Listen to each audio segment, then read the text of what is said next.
দীর্ঘ ১৬ বছর পর আজ রাজশাহীতে অনুষ্ঠিত হচ্ছে মহানগর বিএনপির দ্বিবার্ষিক সম্মেলন। এই সম্মেলনে লন্ডন থেকে ভার্চুয়ালি যুক্ত হচ্ছেন বিএনপির ভারপ্রাপ্ত চেয়ারম্যান তারেক রহমান। আমরা সরাসরি তাঁর বক্তব্যে চলে যাচ্ছি। যারা রাজনীতি করে নাই, স্বৈরাচারের সময় আমরা দেখেছি আমাদের হাজার হাজার লক্ষ লক্ষ নেতাকর্মীর পরিবার বর্গকেও অত্যাচার করা হয়েছে, নির্যাতিত করা হয়েছে। প্রিয় ভাই বোনেরা, শুধু যে রাজনৈতিক দলের নেতাকর্মীদেরকে অত্যাচার নির্যাতন করা হয়েছে, গুম খুন করেছে তাই নয়। রাজনীতির বাইরেও বহু মানুষ, বহু সাধারণ মানুষ যারা বিভিন্ন বিষয় প্রতিবাদ গড়ে তুলেছিলেন, বিভিন্ন বিষয় সোচ্চার ছিলেন, বিভিন্ন বিষয়ে প্রতিবাদ জানিয়েছেন স্বৈরাচারের বিভিন্ন কর্মকাণ্ডের বিরুদ্ধে, তাদের বিরুদ্ধেও আমরা দেখেছি কিভাবে অত্যাচারের স্টিম রোলার তাদের উপরে চালানো হয়েছে। প্রিয় ভাই ও বোনেরা, আমরা দেখেছি সেই সময়ে বাংলাদেশের নির্বাচন ব্যবস্থাকে কিভাবে ধ্বংস করে দেওয়া হয়েছে। সেটি স্থানীয় নির্বাচন হোক, সেটি কোনো ট্রেড বডি ইলেকশন হোক, কোনো ইউনিয়নের ইলেকশন হোক, সেটি জাতীয় নির্বাচন হোক না কেন, অর্থাৎ প্রতিটি পর্যায়ে, সেটি মসজিদ কমিটি নির্বাচন থেকে শুরু করে, মার্কেট কমিটি নির্বাচন থেকে শুরু করে, সেটি স্থানীয় পর্যায়ে নির্বাচন থেকে শুরু করে জাতীয় পর্যায়ে নির্বাচন, প্রতিটি নির্বাচনী ব্যবস্থাকে ভেঙে চুরে গোড়মার করে দেওয়া হয়েছে। প্রিয় ভাই বোনেরা, শুধু নির্বাচনী ব্যবস্থা নয়, আমরা দেখেছি বিচার ব্যবস্থাকে কিভাবে ধ্বংস করে দেওয়া হয়েছে। আমরা দেখেছি সেই সময় কিভাবে আইন শৃঙ্খলা বাহিনীকে রাজনীতিকরণ করার মাধ্যমে আইন শৃঙ্খলা বাহিনীকে ধ্বংস করে দেওয়া হয়েছিল।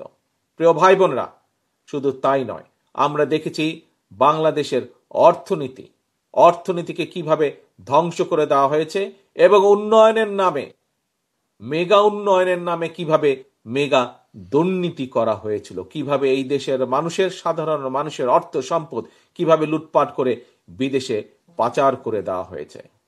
প্রিয় ভাই বোনেরা, জুলাই আগস্ট মাসে আমরা দেখেছি জনগণ যখন এই সকল রাজনৈতিক দলগুলোর আন্দোলনে শরিক হয়েছে, জনগণ যখন মা বোন থেকে শুরু করে রিক্সা চালক, সিএনজি চালক, মুদি দোকান কর্মচারী, ছোট ব্যবসায়ী, শিক্ষক, উকিল, ডাক্তার, সর্বস্তরের সর্বশ্রেণী পেশার মানুষ যখন এই রাজনৈতিক দলগুলোর দাবির প্রতি একত্রতা ঘোষণা করে, আমরা দেখেছি কিভাবে রাজপথে নেমে এসেছিলেন। সেই সময় স্বৈরাচার তাদের ক্ষমতা দখল ধরে রাখার জন্য আমরা দেখেছি হাজার হাজার মানুষের উপরে গুলি করেছে।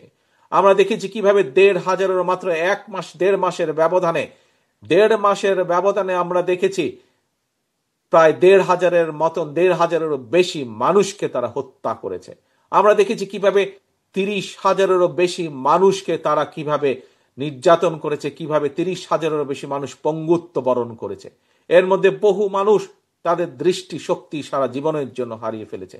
আমরা দেখি এর মধ্যে বহু মানুষ, কারো পা নষ্ট হয়ে গিয়েছে, কারো হাত নষ্ট হয়ে গেছে, বিভিন্নভাবে ক্ষতিগ্রস্ত হয়েছে। প্রিয় ভাই বোনেরা, তবে বাংলাদেশের মানুষের সর্বাত্মক চেষ্টায়, সহযোগিতায় আলহামদুলিল্লাহ, আল্লাহর রহমতে আমরা সফল হয়েছি। আমরা এই দেশ থেকে স্বৈরাচারকে বিতাড়িত করতে সক্ষম হয়েছি। প্রিয় ভাই বোনেরা, এখন স্বৈরাচার বিতাড়িত হয়েছে। আমরা কি চেয়েছিলাম? আমরা চেয়েছিলাম স্বৈরাচারের বিরুদ্ধে আন্দোলনের অন্যতম মূল লক্ষ্য ছিল আমাদের জনগণের রাজনৈতিক অধিকার প্রতিষ্ঠিত করা। স্বৈরাচারের বিরুদ্ধে আমাদের আন্দোলনের মূল লক্ষ্য ছিল জনগণের বাক ব্যক্তি স্বাধীনতা প্রতিষ্ঠিত করা। প্রিয় ভাই বোনেরা, আজ স্বৈরাচার বিতাড়িত হয়েছে, স্বৈরাচার পালিয়ে গেছে। জনগণের শাসন আমাদেরকে প্রতিষ্ঠিত করতে হবে, জনগণের রাজনৈতিক অধিকার আমাদেরকে প্রতিষ্ঠিত করতে হবে। সারা গণতান্ত্রিক বিশ্বে জনগণের রাজনৈতিক অধিকার প্রতিষ্ঠার মূল উপায় হলো, মূল পন্থা হলো জনগণের সরাসরি ভোট প্রয়োগের ব্যবস্থা করা।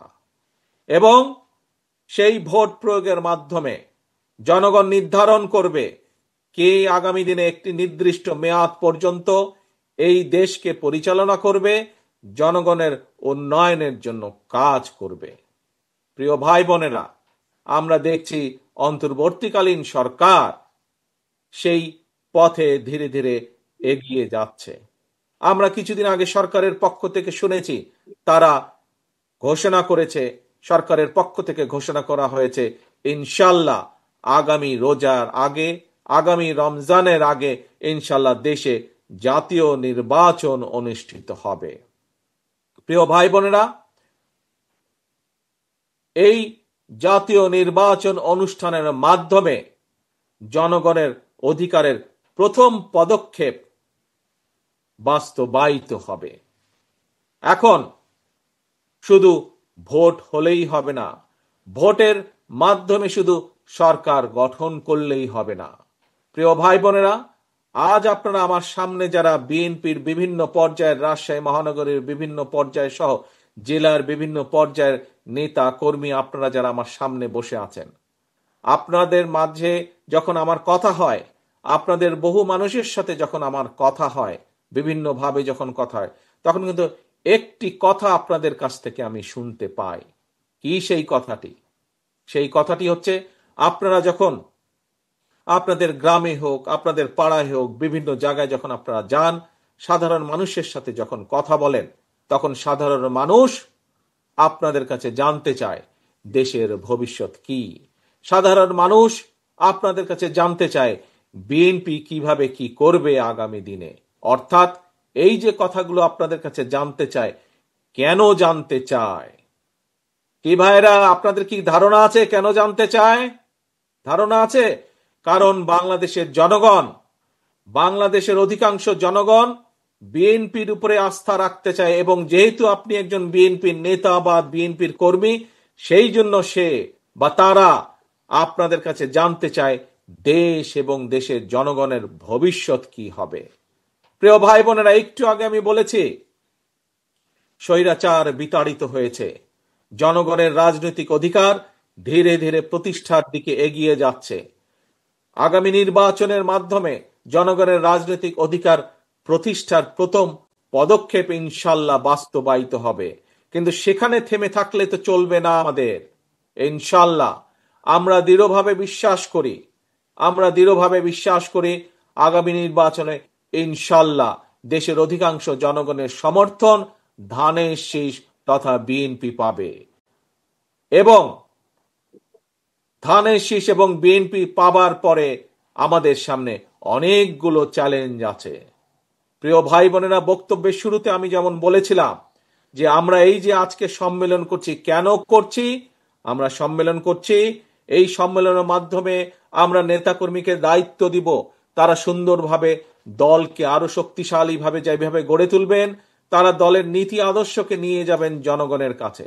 প্রিয় ভাই বোনেরা, ঠিক আগামী নির্বাচনে ইনশাল্লাহ জনগণের সমর্থনে সরকার গঠনে আমরা সক্ষম হলে আমাদেরকে এই দেশকে গড়তে হবে। একটু আগেই আমি বলেছি, স্বৈরাচার এই দেশের শিক্ষা ব্যবস্থাকে ধ্বংস করে দিয়েছে, স্বৈরাচার এই দেশের বিচার ব্যবস্থাকে ধ্বংস করে দিয়েছে, আইন শৃঙ্খলা বাহিনীকে ধ্বংস করে দিয়েছে, অর্থনৈতিক ব্যবস্থাকে ধ্বংস করে দিয়েছে, স্বাস্থ্য ব্যবস্থাকে ধ্বংস করে দিয়েছে। প্রত্যেকটি ব্যবস্থাকে তারা ধ্বংস করে দিয়েছিল তাদের নিজেদের স্বার্থে। আজকে তাই আমাদেরকে ইনশাল্লাহ আগামী নির্বাচনে আমরা সরকার, জনগণের সমর্থনে ইনশাল্লাহ সরকার গঠনে সক্ষম হলে পরে আমাদেরকে এই চ্যালেঞ্জগুলো মোকাবেলা করতে হবে। অনেকগুলো চ্যালেঞ্জ আছে সামনে। এই দেশের যারা যুবক, যারা বেকার, তাদের কর্মসংস্থানের ব্যবস্থা করতে হবে। যুবকদেরকে হয় আমাদের ট্রেনিং দিতে হবে, দক্ষ করে গড়ে তুলতে হবে। দক্ষ করে গড়ে তোলার মাধ্যমে তাদের কর্মসংস্থান দেশে এবং বিদেশে করতে হবে।